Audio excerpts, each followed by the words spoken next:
Thank you very much for your kind invitation.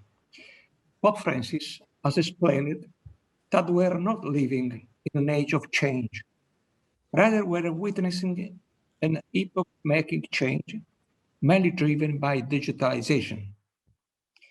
Digital technology affects every aspect of the human existence, our relationship, our education, our jobs. Modern technology is increasingly becoming to the interface between the material and the immaterial realms, between individuals and their community, between citizens and the government. Unlike other great innovations, such as electricity, digital technology can shape human thinking, influence opinions, and mimic human behavior. Like all great innovations, artificial intelligence entails opportunities as well as risks. We should therefore embrace digitalization so that it can be used by everyone under conditions of equality, subsidiarity, and inclusion.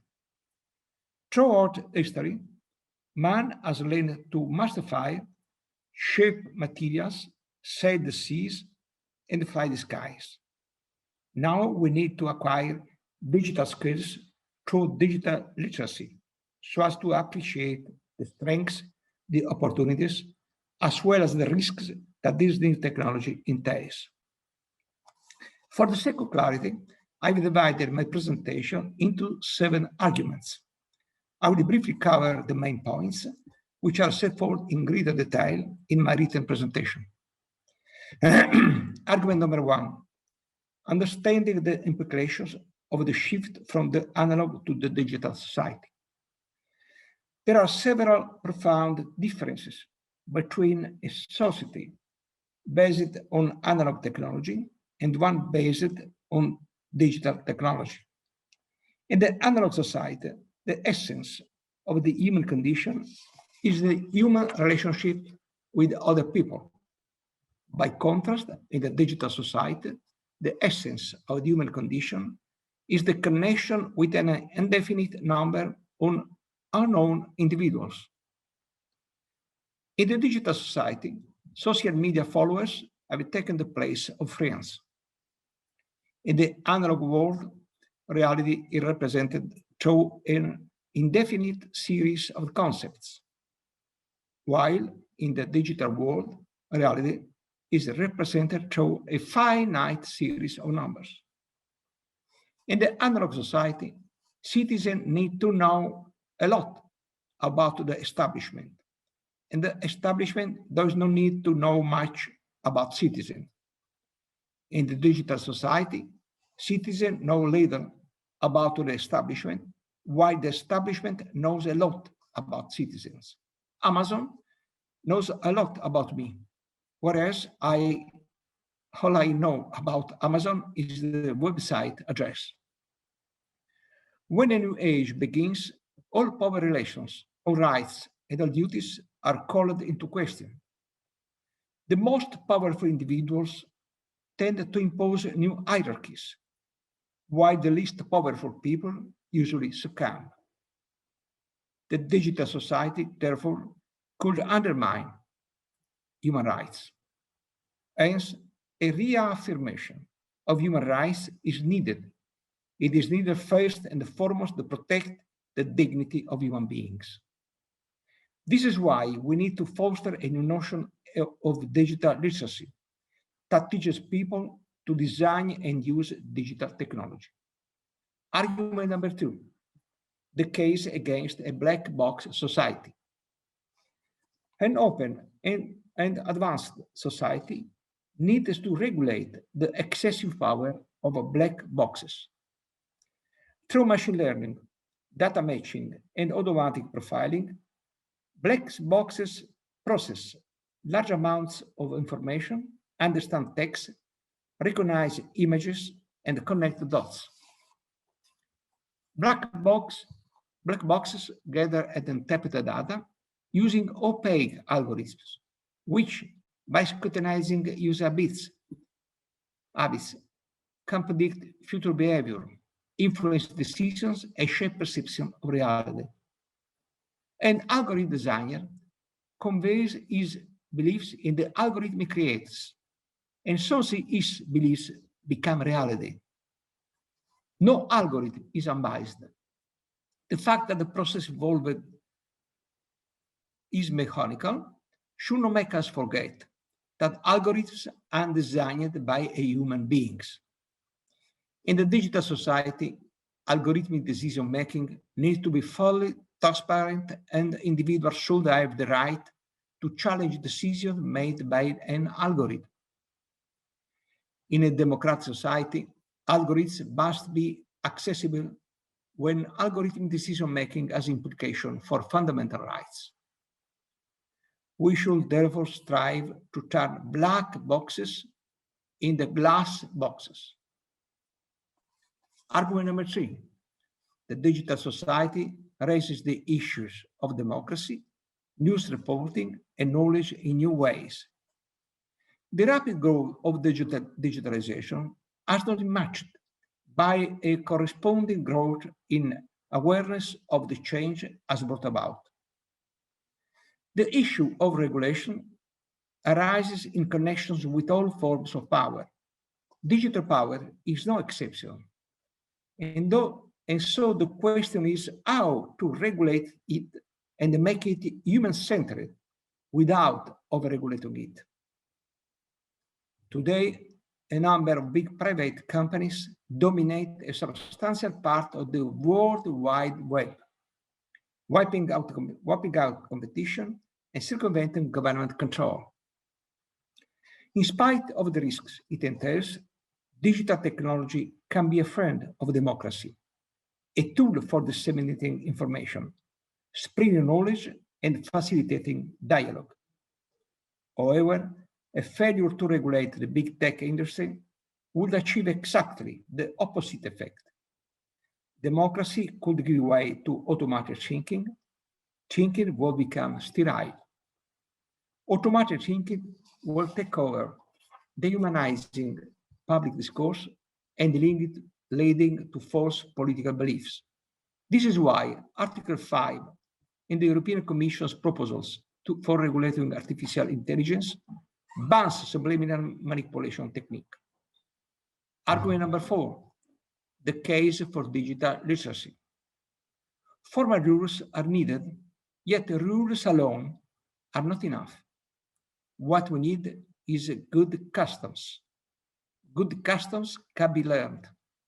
The laws that regulate the digital industry should be complemented by digital literacy so that we can learn to navigate the digital space responsibly. Education is more important than prohibition. Education is more important than prohibition. Fraudulent use of the internet might lead uninformed citizens to believe false opinions. Digital education, however, entails 2 challenges. The first challenge is the generation gap. While the digital world often remains inaccessible to older generations, digital technology is often misused by younger generations. Education, however, can help seniors learn basic digital skills and teach young people to use digital technology responsibly. The second challenge is the digital divide. Access to technology is an economic and geopolitical challenge. In some regions of the world, the digital divide exacerbates inequalities within and between nations. Argument number 5, digital companies and digital space. Big digital companies exert their power in the new space they have created. Cyberspace is global.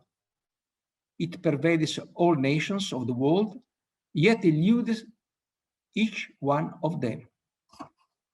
Digital companies hold de facto power that no one has ever had before. They influence a large portion of the lives of individuals and the states and provide indispensable services which affect the quality of private and public life. If these companies were to decide to pull the plug, the world will stand still. Therefore, global governance of the digital ecosystem is needed. In this connection, the recent manifestos signed by digital CEOs and other leaders in the digital economy, calling for human-centered technological development and global governance of the digital ecosystem, deserve more enthusiastic backing by the political ruling class. Argument number 6, defining the scope of human agency that should not be relinquished. In these diaries, the Dutch philosopher Kierkegaard spoke of the courage to say I, the courage to claim human dignity. Digital tools, by contrast, target the social identity of each one of us, or must intimate thoughts, affectivity, beliefs, and even our buying decisions into profiles based on digits. But individuals are not the sum of their personal data. The courage Kierkegaard wrote about is the claim to an individual's own specificity to cannot be relinquished. The uniqueness of individuals needs to be protected. We should not have any doubt in making the difference in value between a human being and an algorithm. Immersed in the digital swarm, people risk being downgraded from moral beings to merely physical beings. Digital technology may compel Homo sapiens to take an anthropological leap towards Homo connexus, who in a way is connected and studies, travels, works, and enjoys himself online. Homo connexus may become a barcode that can be immediately recognized and traced back to one or more algorithms. A digital transformation not governed by human beings can empty human existence of meaning. Homo connectus must not renounce his being sapiens and must claim his irreducibility to a mathematical model. Argument number 7, the case for a digital society. This is a final argument. The term digital society refers to the sum of cultural and social aspects produced or influenced by artificial intelligence, but dominated and governed by human values. Digital civilization, and I emphasize the noun, refers to the human condition in the digital society characterized by immense mastery of technology.